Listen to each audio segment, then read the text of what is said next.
Amrita school for sustainable futures Alappuzha പുളിങ്കുന്നിൽ സംഘടിപ്പിച്ച ത്രിദിന പരിശീലന പരിപാടി സമാപിച്ചു. കുട്ടനാട്ടുകാരുടെ തലവേദനയായ പോളയിൽ നിന്നും ജൈവവള നിർമ്മാണം പരിശീലിപ്പിക്കുന്ന ത്രിദിന പരിപാടിക്കാണ് ചൊവ്വാഴ്ച സമാപനമായത്. 13 വീട്ടമ്മമാർക്കാണ് ആദ്യഘട്ടത്തിൽ പരിശീലനം നൽകിയത്.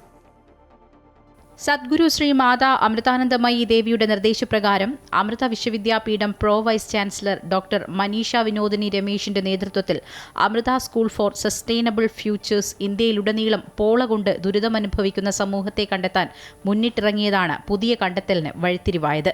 സംഘത്തിന്റെ പ്രഥമ പഠനം പുളിങ്കുന്നിൽ പോളകൾ സൃഷ്ടിക്കുന്ന പ്രശ്നങ്ങളെയും അതിനെ എങ്ങനെ മറികടക്കാം എന്നുള്ളതുമായിരുന്നു. സസ്റ്റൈനബിൾ ഫ്യൂച്ചേഴ്സ് സ്കൂളിന് കീഴിലുള്ള E4 ലൈഫ് PhD വിദ്യാർത്ഥി അജി അബ്ബയുടെ ഗവേഷണ വിഷയമാണ് പോളയിൽ നിന്നുള്ള ജൈവവള നിർമ്മാണം.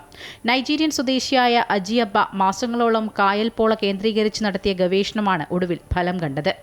The idea was audio motivation. What hyacinth, it's one of the invasive species that is well known. It's introduced in India for a long time. But the idea was what hyacinth, it's one of the challenges faced by rural community, more especially like Kutanat region. പോളയും വൈക്കോലും ഉണങ്ങിയ വാഴയിലയും ഒരു പ്രത്യേക അളവിൽ ചേർത്ത് കൃത്യമായ ഇടവേള കൊണ്ട് ജൈവവളം നിർമ്മിക്കുന്നത് എങ്ങനെയെന്നതായിരുന്നു അജിയുടെ കണ്ടെത്തൽ. ഇത് നിർമ്മിക്കുന്നതിനുള്ള പരിശീലനമാണ് 13ഓളം വീട്ടമ്മമാർക്ക് ആദ്യഘട്ടത്തിൽ നൽകിയത്. അങ്ങനെ കുട്ടനാട്ടിലെ ജനങ്ങൾക്ക് എന്നും തലവേദന സൃഷ്ടിക്കുന്ന പോളയിൽ നിന്ന് വീട്ടമ്മമാർക്ക് വരുമാന മാർഗത്തിനായുള്ള വഴി കണ്ടെത്തുകയായിരുന്നു Amrita school for sustainable futures അധികൃതർ. ഞങ്ങളുടെ തോട്ടിൽ നിന്ന് പോള വരുമ്പോൾ തന്നെ ഞങ്ങൾക്ക് വളരെ സന്തോഷമാണ്. ഞങ്ങൾക്ക് ജനിച്ചു വളർന്നപ്പം പോലുള്ള അവസ്ഥയല്ല ഞങ്ങളിപ്പോൾ മുന്നോട്ട് വന്നിരിക്കുന്നത്. ഞങ്ങൾക്ക് ഒരു തരത്തിലും തോട്ടിലൊന്നും ഇറങ്ങാനും പറ്റത്തില്ല. തോള കാരണം ഈ സഞ്ചാരയോഗ്യമല്ലാത്ത തോടാണ് നമുക്കിവിടെ ഉള്ളത്. പക്ഷേ അത് വാരി ഇത് ഒരു ഇതാക്കുന്നതിൽ നമുക്ക് വളരെയധികം സന്തോഷമുണ്ട്. അതുമല്ല നമ്മുടെ അമ്മമാർക്കും സഹോദരികൾക്കും ഒരു തൊഴിലും ഒരു വരുമാന മാർഗവും അതിലൂടെ നമുക്ക് ലഭിക്കുന്നുണ്ട്.